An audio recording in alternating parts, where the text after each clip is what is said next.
नमस्कार, just TV पर आपका बहुत बहुत स्वागत है। मेरा नाम है नेहा शुक्ला। स्ट्रेट टॉक के सभी दर्शकों का हार्दिक अभिनंदन। आप सभी दर्शकों की कुशल मंगल कामना के साथ आइए शुरू करते हैं हमारी आज की स्ट्रेट टॉक। बाल्य विवाहत आबद्ध हुआ व्यक्ति अरेस्ट।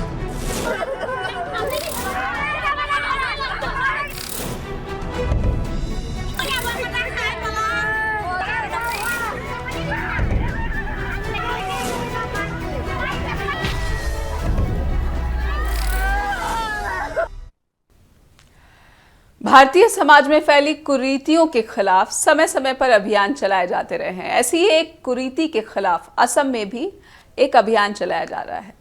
बाल विवाह की समस्या से निपटने के लिए असम के मुख्यमंत्री हिमंत बिस्वा शर्मा को ऐसा लगा कि कड़े कानून की धाराएं लगाकर और दनादन गिरफ्तारियां करके वो राज्य में बाल विवाह की समस्या को 2 से 3 सालों के भीतर ही जड़ से खत्म कर देंगे। बाल विवाह का नामो निशान प्रदेश से मिटा देंगे। लेकिन बाल विवाह के खिलाफ इस सरकारी अटैक के शिकार परिवार सड़क पर उतरकर सरकार के खिलाफ प्रदर्शन कर रहे हैं, रो रहे हैं, गिड़गिड़ा रहे हैं। एक तस्वीर हम आपके सामने दिखाना चाहते हैं जिसमें दर्जनों महिलाएं सड़क पर हैं, प्रदर्शन कर रही हैं, गुस्से का इजहार कर रही हैं।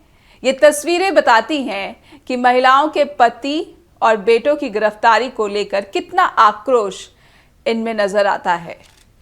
यह आक्रोश है कि उनके पति और बेटे को गिरफ्तार कर लिया गया है क्योंकि इस परिवार में चाइल्ड मैरिज की गई थी, यानी कि ऐसी लड़कियां जिनकी उम्र 14 से 18 साल के बीच है, यानी कि वो कानूनन एडल्ट नहीं हुई हैं, उनकी शादी हुई और इसीलिए ये कड़े कानून लगाए गए हैं इन परिवारों के जो पुरुष हैं उनके खिलाफ। और लगभग जो असम के मुख्यमंत्री हैं हिमंत बिस्वा शर्मा, उन्होंने एक ट्वीट करके मंगलवार को ये जानकारी दी है कि इस क्रैकडाउन में, जिसे एक क्रूअल क्रैकडाउन भी कहा जा रहा है कुछ विरोधियों की तरफ से, इस क्रैकडाउन में अब तक 2528 लोगों की गिरफ्तारियां हो चुकी हैं। और एक सबसे बड़ी बात कि एक लड़की ने इस प्रदेश में आत्महत्या भी कर ली है क्योंकि उसके पिता को गिरफ्तार कर लिया गया था।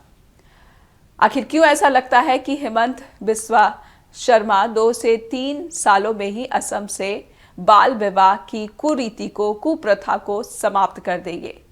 हम कुछ ऐसी बातें भी इस स्ट्रेट टॉक के सामने रखना चाहते हैं कि जब भी समाज में इस तरह की कुरीतियां सर चढ़कर बोलती हैं तो कानून का जो खौफ है वो लोगों के सामने नहीं होता। लेकिन क्या कानून का खौफ ऐसा होना चाहिए कि ये महिलाएं जिसकी सुरक्षा के लिए ये कानून लाए गए हैं वो ही बेसहारा हो जाए, उनके सामने ही रोजी रोटी का संकट पैदा हो जाए? असम की ये तस्वीरें जो आप देख रहे हैं उन महिलाओं की बदहाली और इसे लेकर उनके गुस्से के बारे में है। इनके पति बेटों को पुलिस ने गिरफ्तार कर लिया है, उन पर पॉक्सो एक्ट भी लगाया गया है। बीजेपी का विरोध करने वाले कह रहे हैं कि जिन लड़कियों की शादी हो चुकी है अब उनकी देखरेख का जिम्मा कौन उठाएगा? बीते सालों में सीएम बिस्वा को बाल विवाह की समस्या पर ध्यान क्यों नहीं किया?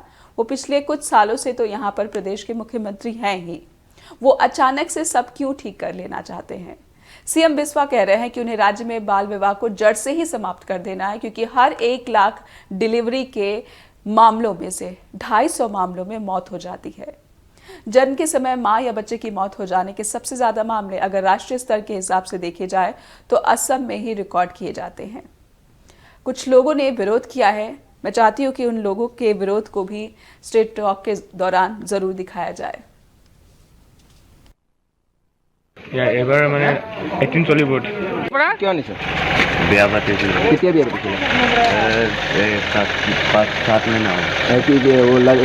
ছোৱালীজনীৰ বয়স কিমান? 18 ওপৰত।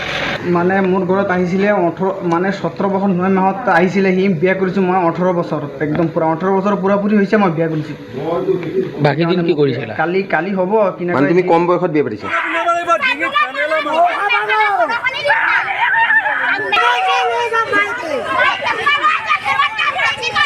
Mama, kakak, pesan, doi, mana dia tak tahu di kulit apa lagi?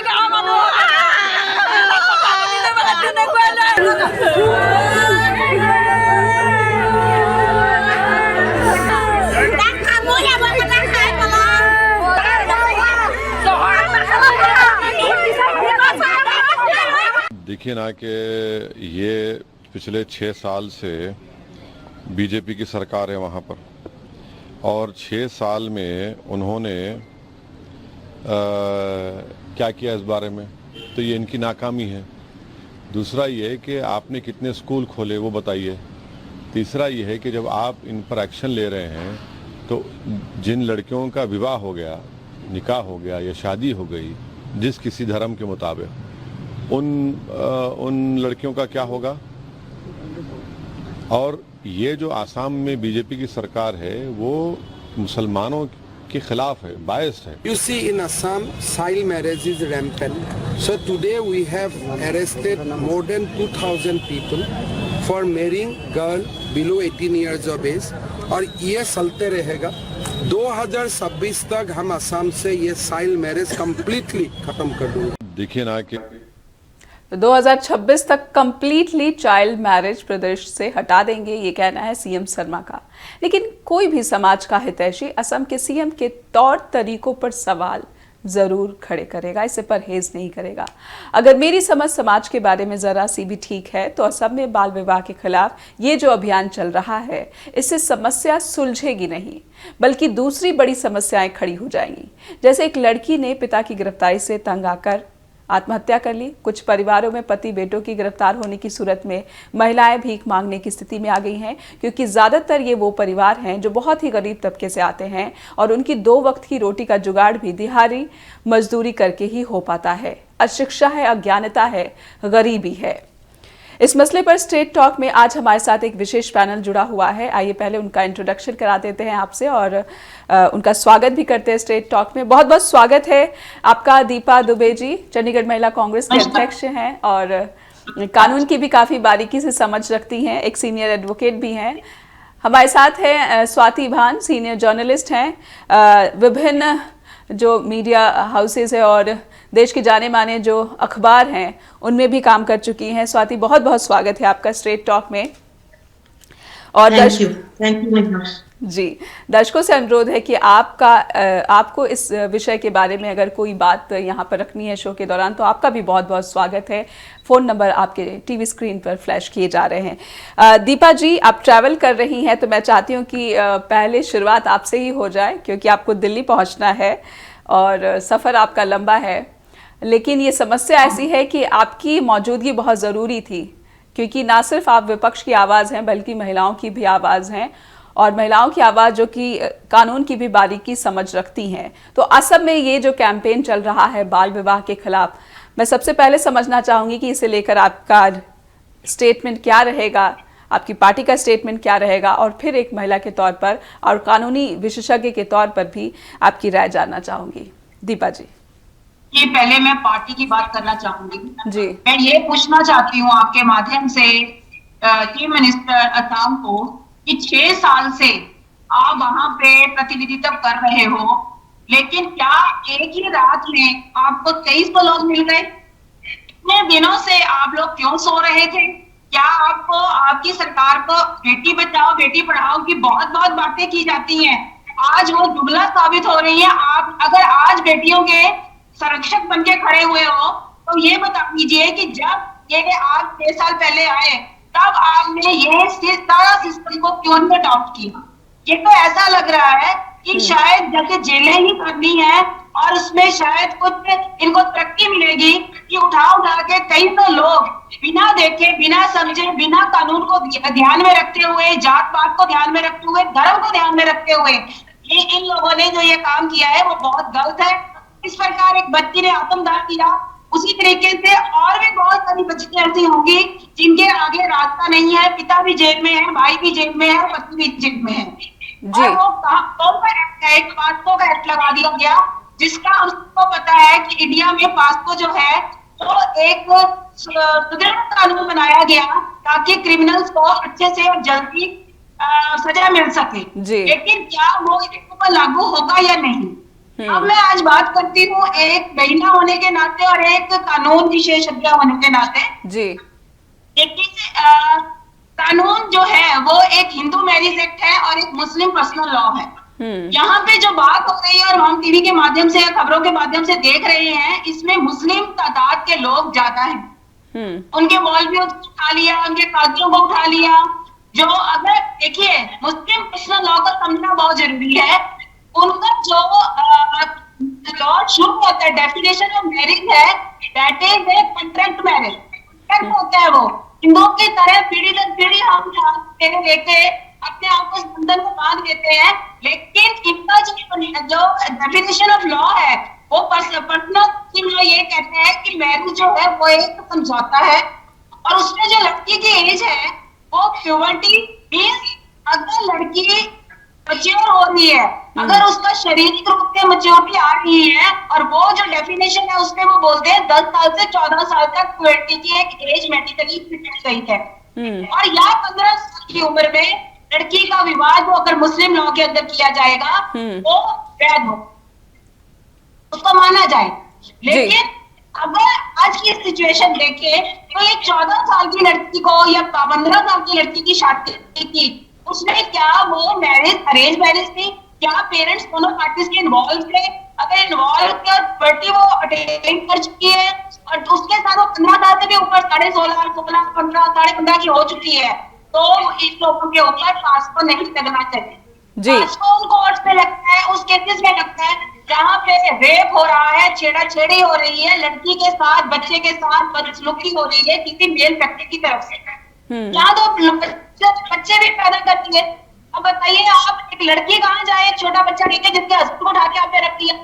दूसरी बात ये भी कहना चाहूंगी, अगर ये हिंदू लोगों के ऊपर हुआ है तो हिंदू लॉ में 18 ईयर्स ऑफ एज जो है अभी तक लड़की की मान्य है जी। अगर उसके पहले ये केस का चाइल्ड मैरिज जो हम ये कहते हैं प्रोविजन ऑफ चाइल्ड मैरिज लग जाएगा या पास को लग जाएगा, उस सिचुएशन में अगर कोई ऐसी हिंदू में हुआ है तो 16 ईयर्स के ऊपर तो वैसे मैरिज जो है वो नॉन डिक्लेयर नहीं करती कोर्ट। मामले सुप्रीम कोर्ट पे भी पेंडिंग है, बिल्कुल मामला जो है वो में भी पेंडिंग है कि अब ये कहते हैं 18 से भी लड़की की एज जो है वो 21 की कर दी जाए, लेकिन लॉ में परिवर्तन नहीं हुआ जी। एक छोटा सा ब्रेक ले लेते हैं जी। मुस्लिम लॉ में परिवर्तन नहीं होगा तब तक आप कैसे किसी मुस्लिम लड़की को या लड़के को जबरन उठा के अंदर कर सकते हो जी, बिल्कुल गलत है।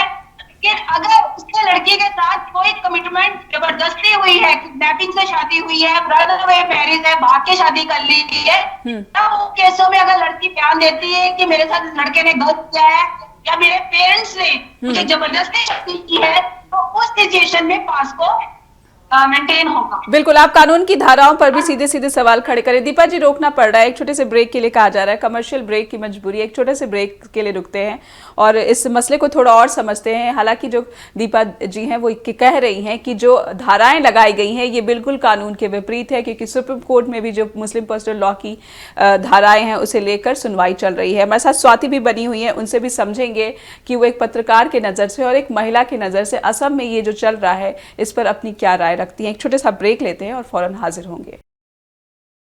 तो आज स्ट्रेट टॉक में हम ये समझने की कोशिश कर रहे हैं कि असम में महिलाओं का ये कैसा कल्याण बिस्वा शर्मा की सरकार कर रही है। हमारे साथ एक विशेष पैनल बना हुआ है, ये बातचीत उनसे आगे बढ़ाते हैं। दर्शकों से भी अनुरोध है कि आप हमारी बातचीत का हिस्सा बनिए और आपकी क्या राय है इस पूरे मसले पर जो कि असम में देखने को मिल रहा है। और स्वाति, मैं आपसे समझना चाहूँगी, आपने दीपा जी की बात सुनी और उन्होंने कहा कि कानूनन भी ये जो गिरफ्तारियां हुई हैं और उनके खिलाफ जो धाराएं लगाने की बात सरकार कर रही है ये सही नहीं, उचित नहीं है, क्योंकि मामला। हमारे साथ एक कॉलर जुड़ गए हैं, पहले मैं उनसे सुन लेना चाहती हूँ कि वो क्या बात रखना चाहते हैं। जी, बहुत बहुत स्वागत है आपका स्टेट टॉक में। हाँ जी जी। बहुत गलत जो कर रहे हैं असम में गवर्नमेंट, जो कचर रही है बहुत गलत है। ऐसा भी लगता है किसी एक कम्युनिटी को टारगेट किया जा रहा है। देखिए 6 साल तक अगर आपने कुछ नहीं किया है तो अभी ऑल ऑफ ए सडन पहले आप प्लान बनाओ। प्लान पहली बात मैं यही कहता हूँ कि जो चाइल्ड मैरिज है वो ठीक है, वो गलत है, लेकिन वो इतने गरीब पछड़े लोग हैं उनके लिए स्कूल बनाओ, बच्चियों के लिए स्कूल बनाओ। अगर दूसरी तरफ से आप मोदी साहब कहते हैं बच्चियों को बचाएंगे, बाकी पूरे कंट्री में क्या हो रहा है, रेप्स हो रहे हैं, मर्डर हो रहे हैं, और उनके जो करने वाले हैं वो जो रूलिंग पार्टी के एमएलए हैं या एमपी हैं, उनके बच्चे हैं, उनको तो प्रोटेक्शन मिल रही है। ये जो असम में हो रहा है, इनको बच्चे के लिए स्कूल बनना चाहिए, उनको पढ़ाई में उनके लिए जॉब क्रिएट करना चाहिए जो आदमियों के लिए, जी। ये सब कुछ पहले इनको ये करना चाहिए थे। उसके बाद ये बाल जो मैरिज है, आहिस्ता आहिस्ता वो लोग समझ जाएंगे जी। कि बच्चियां पढ़ जाएंगी, कुछ काम करने लगेंगी, फिर घर का काम करेंगी, घर को संभालेंगी, तो अपने आप ही उनकी भी चेंज आ जाएगी। जी। ये बहुत गलत है, ये जैसे हिटलर रूल टाइप लग रहा था मुझे।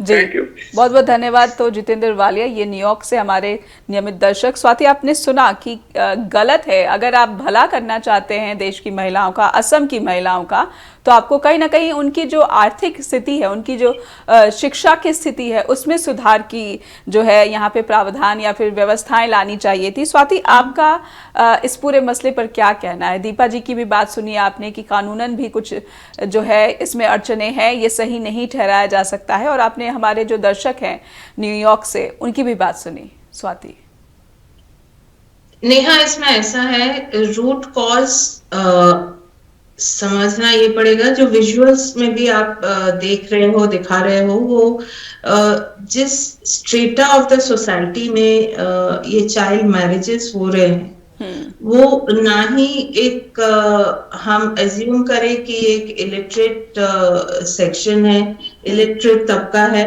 बल्कि ये एक जो चाइल्ड मैरिज के डिसीजन इस स्ट्रेटा ऑफ सोसाइटी को लेना पड़ता है, उसमें इकोनॉमिक कंपल्शंस भी है जी।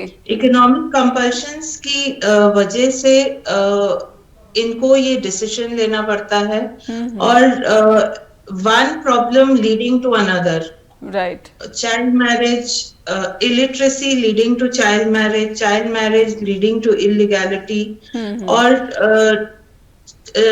if you see that maximum number, it's just an assumption, the data and wo is officially not yet out, but strictly going by a pure assumption, it is primarily in the Muslim society that the number of child marriages are on a high, especially in Assam.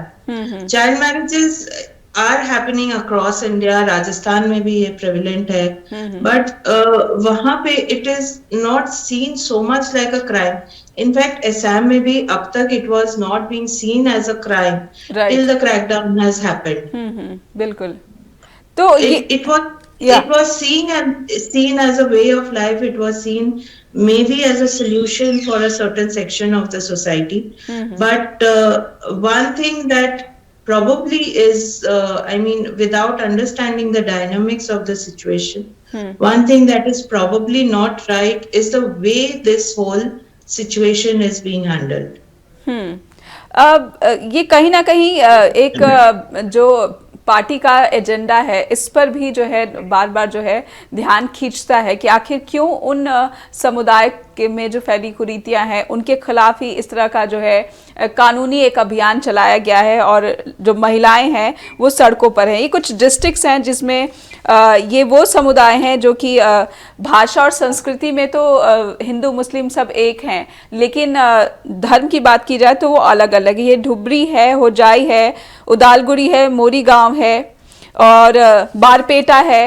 ये तमाम जो मुस्लिम majority districts हैं, तो ये सरकार की कार्रवाई पर सीधे सीधे उंगली खड़े कर रहे हैं। स्वाति, ये जैसे मैं आपको बता रही हूँ, it is one problem leading to another. ये Muslim majority districts dominated definitely है, but what is leading this particular community to convince their girls to indulge into child marriage, और opposite families से भी ये एक उनकी भी understanding है that it is okay to get into a child marriage, and it is in districts में भी आप देखिए it is catering only to a particular strata.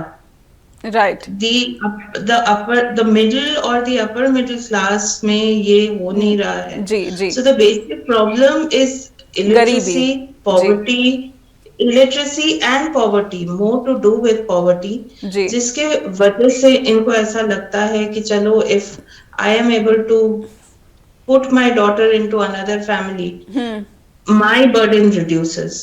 बिल्कुल। So it is seen in that way, and yes, if the data is right by whatever the government is providing, and assuming that we take this data straight on the face, then I will not say that it is targeting a particular community directly, but yes, it is sending out a message loud and clear. Message, yes yes yes, बिल्कुल। स्वाति, एक छोटे से break के लिए रुकते हैं। दीपा जी, आपसे break के बाद कुछ और समझेंगे इस मसले पर, लेकिन फिलहाल रुकेंगे एक कमर्शियल ब्रेक के लिए। असम में महिलाओं का कैसा कल्याण किया जा रहा है, यही समझने की कोशिश हम स्ट्रेट टॉक के जरिए कर रहे हैं। हम बातचीत आगे बढ़ाते हैं हमारे विशेष पैनल के साथ। दीपा दुबे हमारे साथ जुड़ी हुई हैं। दीपा जी, आपने स्वाति की बात सुनी ब्रेक पर जाने से पहले। स्वाति कहती कि definitely it is a message, तो ये एक संदेश देने की कोशिश की जा रही है। और एक सोशल रिसर्चर हैं असम से ही, नजीफा अहमद, उन्होंने भी कहा है कि जिस तरीके से पॉक्सो एक्ट लगाया गया है इन मामलों में, कहीं ना कहीं, और ख़ास करके उन ज़िलों में जहां पर मुस्लिम आबादी ज़्यादा है, तो कहीं ना कहीं ये संदेश है कि बीजेपी की जो आइडियोलॉजी है, जिस तरीके से वो यहाँ पर एजेंडा चलाते हैं, उसी के तहत ये एक अभियान है, उसी के तहत ये एक क्रूअल क्रैकडाउन है। दीपा जी, देखिए, बिल्कुल ठीक इन्होंने कहा। देखा जाए तो बीजेपी बात कर रही है हिंदू राष्ट्र की। भाई, हम हिंदुस्तानी हैं, हम हिंदू राष्ट्र के एक पार्ट है। मैं चाहे हिंदू हूँ, कोई मुसलमान है, कोई क्रिश्चियन है, कोई सिख है, जैन है, किसी भी धर्म से कोई रिलेट है। हमारा संविधान पहली बात ये कहता है कि सब धर्मों से बना हुआ ये हमारा देश है, सब धर्मों का हमारा इज्जत करना हमारी ड्यूटी है। लेकिन यहाँ पर ये देखा जा रहा है, जब से ये बीजेपी गवर्नमेंट आई है, तब से ये हिंदुत्व की बातें करती है, हिंदू राष्ट्र की बातें करती है। और कहीं ना कहीं जो ये सारा सिस्टम असम में हुआ है, ये 2024 के चुनावों को लेके है, क्योंकि मिनॉरिटी की वोट, मुस्लिम वोट्स यहाँ पे बहुत ज्यादा है। वो ऐसे तो इनके साथ नहीं चलेंगे, लेकिन इस डर से ये कह देंगे, हाँ जी, हम इतने लोगों को बरी कर देंगे, हम इतने लोगों को जेलों से निकाल देंगे, तो आप हमें वोट डालो। ये एक स्टंट है मैम, और कुछ भी नहीं है। अगर मोदी जी बात करते हैं महिला सुरक्षा के, इतने कंसर्न अगर वो लड़कियों के लिए होते, तो क्या यूपी में रेप होते, क्या दिल्ली में रेप होते? देश का कोई कोना उठा लीजिए, लड़कियों की क्या इज्जत हो रही है, क्या उनके लिए क्या कानून बनाए जा रहे हैं, और उनको कितना इम्प्लीमेंटेशन कर रहे हैं। जैसे अभी हमारे कॉलर जुड़े थे हमारे साथ, मिस्टर वालिया, उन्होंने बिल्कुल ठीक कहा कि क्या ये जो कानून है ये आम लोगों के लिए है, मिनिस्टर्स के बच्चों के लिए या मिनिस्टर्स के लिए नहीं है। कितना कुछ हो गया, ये हमारे खिलाड़ियों के साथ इतना कुछ हो गया, उन बच्चों को शांत कर दिया गया। क्या रीजन है इसके पीछे? सिर्फ एक पॉलिटिक्स, लड़कियों को, महिलाओं की जो भावनाएं हैं उनके साथ खिलवाड़, हम एक राजनीति के लिए या के लिए, क्योंकि वोट्स बहुत ज्यादा है, उस चीज को लेकर टारगेट किया जा रहा है। आज ये ट्राइबल एरिया को टारगेट कर रहे हैं, कल किसी आदिवासी एरिया को टारगेट करेंगे, परसों किसी और को टारगेट करेंगे। मैं मोदी जी से सीधा सवाल पूछना चाहती हूँ कि मोदी जी, आपके जब से आप आए हो, मुझे ये बता दीजिए कि महिलाओं के लिए आपने, बच्चियों के लिए आपने क्या किया? स्वाति जी ने बिल्कुल ठीक कहा कि पॉवर्टी और जो लिटरेसी है उसके साथ माँ बाप डरता है। हर एक माँ बाप डर रहा है कि मेरा बच्चा अपने विवाह करके अपने घर चला जाए तो वो सेफ रहेगी, लेकिन ये नहीं पता कि सरकार तो उसको सेफ रहने नहीं देगी। और सरकार की इंटरफेरेंस क्या है? हर कानून को बदलना चाहते हैं, वो तो संविधान तक को बदलना चाहते हैं। जब आ जाएगा सुप्रीम कोर्ट का एज एक निश्चित हो जाएगी सभी धर्मों के लिए, तो आप उसके ऊपर कार्यविधि करो। लेकिन आज जो पास्टरों के ओरिजिनल केसेस हैं, आप उनको तो बरी कर देते हो, उनको तो आप किसी न किसी ढंग से निकाल देते हो।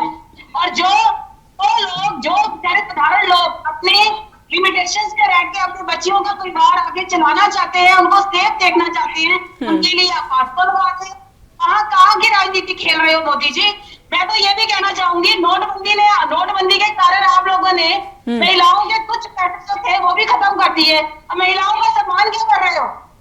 बजट में आप देख लीजिए क्या किया इन्होंने, महिलाओं को क्या बोला, 2 लाख रुपए 2 साल जमा कराओ तो 7.5% दूंगा। अरे भाई, किसी एरिया की लड़की है ये सड़क पे आ गई अपने बच्चों के साथ, इनका दायित्व किसके पास है?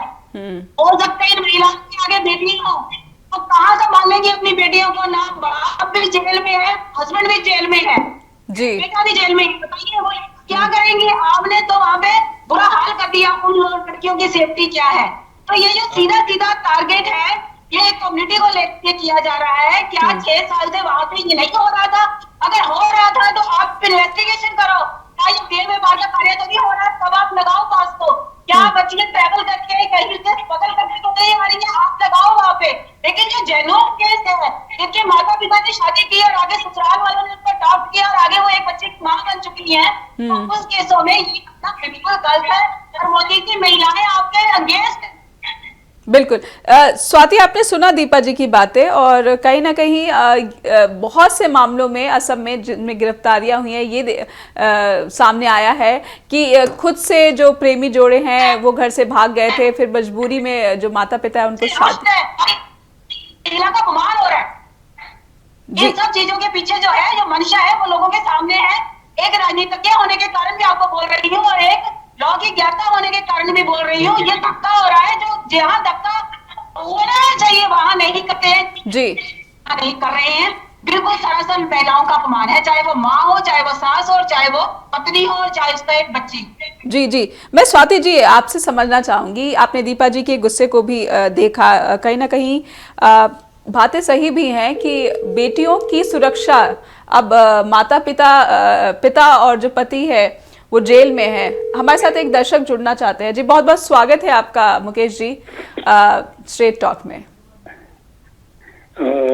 थैंक यू जी, मेरी कॉल लेने के लिए जी बहुत बहुत धन्यवाद। और हमें तो आपको देख के बड़ी खुशी होती है कि जब आप एंकरिंग करती हैं तो हमें कुछ उम्मीद होती है। आई एम वेरी ऑनेस्ट कि इसमें कुछ तो क्या कहते हैं ना, निष्पक्षता होगी, तो वो मुझे तो कुछ दिखाई पड़ती है। तो मैं वो उसके लिए मैं आपको कॉन्ग्रेचुलेट करना चाहता हूँ, बधाई देना चाहता हूँ। ये बड़ा अच्छी बात है। जितना भी आप हो सकता है आप करें जी। अच्छा, अब आप हम ये जो डिस्कस देख रहे हैं कि उन पे बड़ा अत्याचार हो रहा है। देखिए, चीज तो देखिए नेहा जी एक ही है कि आप उसको कैसे देखना चाहते हैं।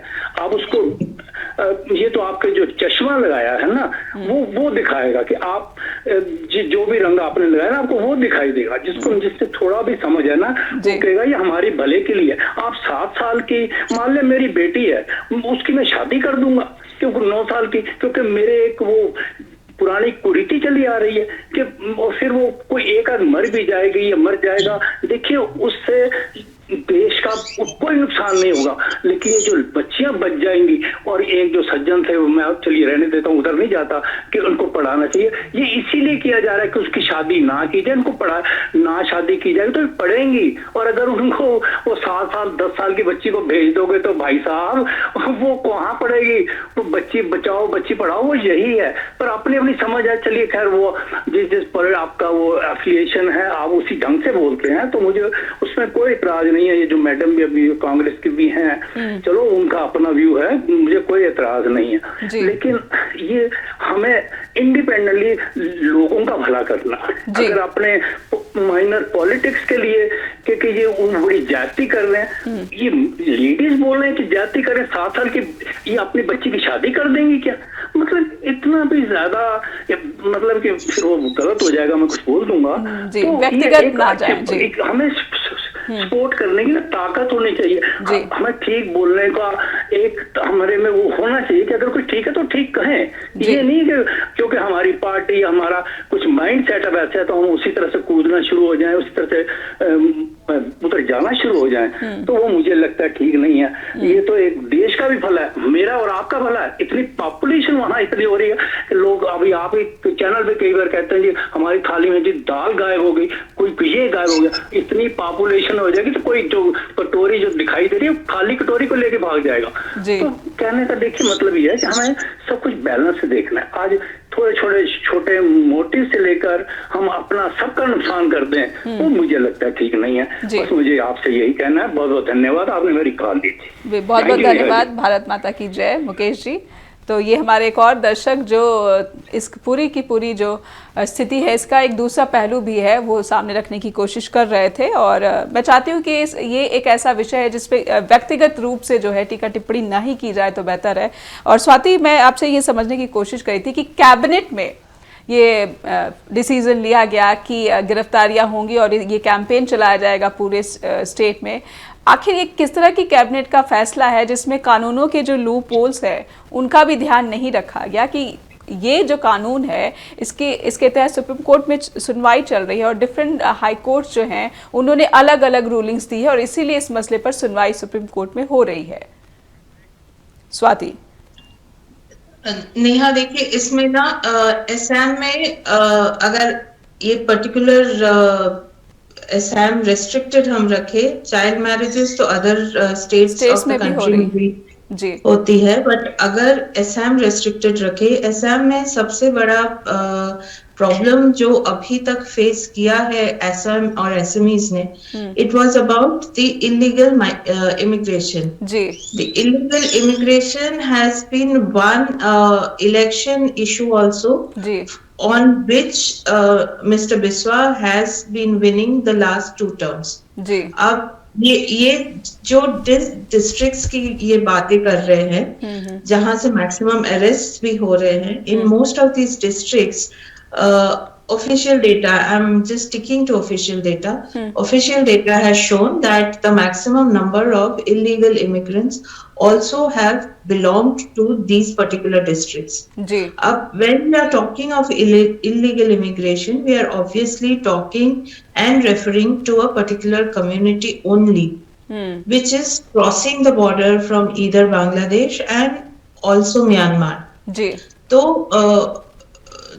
the step one was that of illegal immigration को रोकना। जी। अब जब illegal immigration को आप एक लेवल पे रोक नहीं पा रहे हो, so then probably this is the next step of restricting the population, of limiting the illegal immigration. Ji. Fear of law, creating that fear of law in the minds of the people is maybe one way of looking at the action that the state government has taken on this. जी, बिल्कुल, आपने कहीं ना कहीं जो इशारा करने की कोशिश की है ये भी एक पहलू है जिसे और समझने की कोशिश करूंगी, लेकिन एक छोटा सा ब्रेक यहाँ पर ले लेते हैं और ब्रेक के बाद फौरन लौटते हैं अपनी स्ट्रेट टॉक में। ब्रेक के बाद फिर से स्वागत है आपका। आप देख रहे हैं स्ट्रेट टॉक और स्ट्रेट टॉक में आज हम समझने की कोशिश कर रहे हैं कि असम में बाल विवाह के खिलाफ ये जो क्रैकडाउन चल रहा है ये क्या तरीका है महिलाओं की स्थिति में सुधार का या फिर चाइल्ड मैरिज को रोकने का।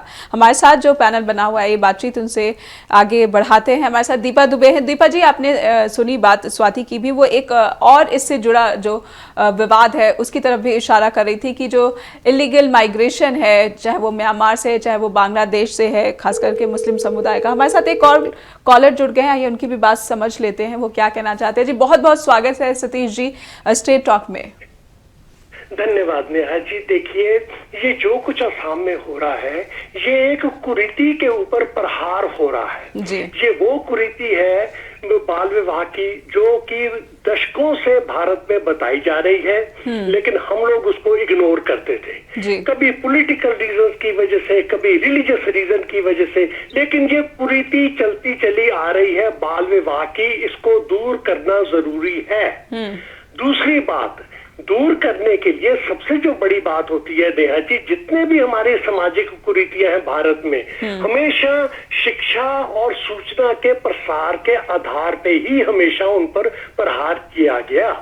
लेकिन जिस वक्त पॉलिटिकल लोग बीच में आके लोगों को दूसरे रास्ते दिखा देते हैं तो लोग जो है वो फिर कहना मानना छोड़ देते हैं। इन शॉर्ट में ये कहूंगा कि ये एक विशियस साइकिल बना दिया था वहां के लोगों ने कि एक कुरीति चली आ रही थी, सरकार कहती थी, लोग मानते नहीं थे, आज सरकार को करना पड़ा। This is like breaking a vicious cycle. या तो लोग मान जाते, माता पिता मान जाते, स्कूल के टीचर मान जाते, या ये मुल्ला मौलवी जो है जो ये शादियां करवाते हैं, असल में आज जेल में इनको ठोकना चाहिए था सबसे पहले। यहाँ मैं अपने जो शर्मा जी हैं असम के प्रधानमंत्री चीफ मिनिस्टर, उनको कहूंगा कि आपको अगर पकड़ना था तो पतियों को तो आपने पकड़ा, सो पकड़ा लड़कियों के, आपको उन मुल्लाओं को भी पकड़ना चाहिए जिन्होंने ये शादियां करवाई हैं। तो सवाल ये है जाएगी कि आज जो कुछ भी ये एक्शन एकदम से हो रहा है, ये एक जी विशियस साइकिल तोड़ने का पहला स्टेप है, ये जरूरी है। और आखिरी बात जी नेहा जी, जब भी किसी बीमारी के लिए कोई कड़वी दवाई दी जाती है या कोई इंजेक्शन लगवाया जाता है, तो अक्सर देखिए जो अनपढ़ मरीज है वो दवाई को भी दोष देंगे, वो डॉक्टर को भी दोष देंगे कि इस डॉक्टर ने मुझे कड़वी दवाई दी। वो दवाई के असर के ऊपर कोई ध्यान नहीं देता कि इस दवाई से मेरी तबीयत ठीक हो जाएगी, मेरे को स्वास्थ्य मुझे मिलेगा। तो ये आज शर्मा ने जो एक्शन लिया है, शर्मा जी ने जो चीफ मिनिस्टर है, ये एक तरह से कड़वी दवाई पिलाई गई है, ये पहली डोज है, लेकिन इस विशियस साइकिल को तोड़ना जो है उसका ये स्टार्ट है। धन्यवाद नेहा जी, भारत माता की जय। जी बहुत बहुत धन्यवाद आपका भी, भारत माता की जय। सतीश जी शिकागो से बात कर रहे थे। दीपा जी, लेकिन कहीं ना कहीं मुझे लगता है कि महिलाओं को जो है उनकी शिक्षा की स्थिति में और जिन आर्थिक स्थिति से वो जूझ रही हैं उनमें भी सुधार करना बहुत ज़रूरी है, तभी हम समाज कल्याण या फिर उनकी स्थिति में सुधार की भी अपेक्षा कर सकते हैं। क्योंकि ये वो उम्र होती है जिसमें चाहे वो लड़की हो चाहे वो लड़का हो, उनको अपनी जो स्थिति है उसका सही आकलन नहीं होता, ना ही वो अपने भविष्य के बारे में एक ठोस और सही फैसला करने की स्थिति में भी होते हैं, इतनी परिपक्वता होती है।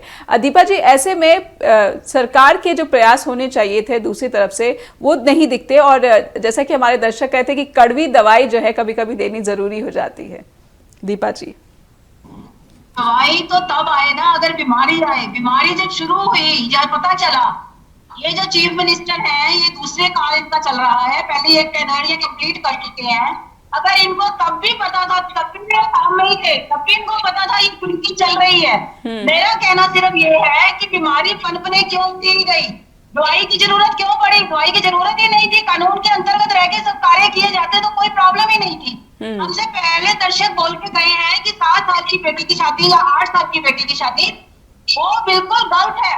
लेकिन अगर मुस्लिम पर्सन लॉ में अगर बेटी 18 कर चुकी है बच्ची और 15 साल की उसकी उम्र है या 15 साल की उम्र है, तो वो घर शादी कर सकता था। कानून के दायरे में रह कार्य करो। अगर आपको लगता है कि 5 साल की बच्ची या 8 साल की या 10 साल की बच्ची के साथ ये अत्याचार हुआ है शादी का, चाइल्ड मैरिज के अंदर हुआ है और चाइल्ड मैरिज कर दी गई है, तो ये पाक के अंदर लेके आओ। लेकिन अगर उनकी लिमिटेशंस जो है वो कानून के साथ मुस्लिम पर्सनल लॉ के साथ मिल रही है, तालमेल बैठा हुआ है, तो उन लोगों के ऊपर पास तो नहीं लगनी चाहिए। लोगों को इतने दिनों से आपको पता था, मुझे ये बता दीजिए कि लड़कियों के सक्षम के लिए आपने क्या किया? लाइफ सेंटर खोले, कितने उनके लिए कोई और जो ये वोकेशनल कोर्सेज है वो खोले, ताकि बच्चे वहां जाए, उनका मेंटल स्टेट बने, वो पेरेंट्स को आके कह सकेंगे। समय बहुत सीमित रह गया है जी, दीपा जी रोकना पड़ रहा है। काउंसलिंग की जाती है, कहाँ काउंसलिंग सेंटर तक कितने खोले गए? सरकार दिखाने के लिए आंकड़े दिखाती है, लेकिन धरातल के ऊपर वो आंकड़े 0 हैं। बिल्कुल बिल्कुल दीपा जी, समय बहुत बच्चों के लिए, उन महिलाओं के लिए कि एटलीस्ट उनको आर्थिक सहायता, उनको मॉनेटरी जो हेल्प है या उनको सामाजिक सहायता जो है, पढ़ाई के केंद्र है, उनकी भी व्यवस्थाएं होनी चाहिए। जी, सेंटर्स को स्वाति से समझ लेते हैं, ये चीजें जो है वो आपके समक्ष ना आए। जी दीपा जी, समय बहुत सीमित रह गया है, इसलिए स्वाति मैं चाहती हूँ कि आप भी थोड़ा संक्षेप में इस स्थिति के बारे में जो आखिरी कमेंट है वो क्या करना चाहेंगी। पूरी स्थिति को हमने समझने की कोशिश की, आपने उनसे जुड़ी जो कड़ियां हैं उनके बारे में भी यहाँ पर शो के दौरान रखा है कि किस तरह से इलीगल माइग्रेशन जो है ये भी एक बड़ा फैक्टर है और चुनावी मुद्दा भी रहा है, इससे भी कोई इनकार नहीं कर सकता, क्योंकि जो शर्मा है उनकी राजनीति का कहीं ना कहीं ये आधार बना रहा है। क्या लग रहा है कि महिलाओं की स्थिति में 2-3 साल में सुधार हो जाएगा? क्या सीएम शर्मा जो चाहते हैं कि प्रदेश से बाल विवाह का नामो निशान मिटा दे, ये हो पाएगा अगर इसी तरह से गिरफ्तारियां की जाती रही? देखिए Neha, it is a step taken, may be a step taken in the right direction but in the wrong way. By arresting, by taking this step of wanting to eradicate child marriage, the chief minister has probably sent out the strong message that he wanted to, that child marriage will not be acceptable. इस इन arrest के बाद अगर कोई child marriage कोई भी family from whichever state of the society अगर सोचती भी है तो they will now have this fear of action, fear of law in their mind. So ये preventive step probably has been taken to stop this menace. If we can, I think we should call it a menace. Child marriage is a menace. So this step of making these arrests, the first step has been taken. Whatever be the repercussion, whatever be the result, the step has been taken. Many may criticize the method, many may criticize the way it is being handled, but at least a strong, loud, clear message is what I think the CM wanted to send out, and I think it serves his politics, it serves his ideology. जी, बहुत बहुत धन्यवाद स्वाति कि आपने इतने अच्छे तरीके से इस स्थिति के बारे में बता दिया है कि कहीं ना कहीं एक संदेश जरूर चला गया है बाल विवाह के खिलाफ. हालांकि इससे जुड़ी हुई बहुत सारी बातें हैं जो राजनीतिक फायदे के तौर पर भी देखी जा रही हैं और महिलाओं की स्थिति में सुधार के तौर पर भी देखी जा रही हैं और खासकर मुस्लिम समुदाय के से जुड़ा भी ये मुद्दा बताया जा रहा है. बहुत बहुत धन्यवाद दीपा दुबे आपका भी और स्वाति आपका भी. साथ ही धन्यवाद करना चाहूंगी मैं अपने स्ट्रेट टॉक के दर्शकों का जिनका कीमती फीडबैक हमारे लिए बहुत बहुत जरूरी है और आपका साथ और आपका प्रोत्साहन यूं ही बना रहे स्ट्रेट टॉक के साथ. फीडबैक देना ना भूलें neha@justbroadcasting.com पर और info@justbroadcasting.com पर. आपके ईमेल का लगातार हमें इंतजार रहता है. आज के लिए धन्यवाद.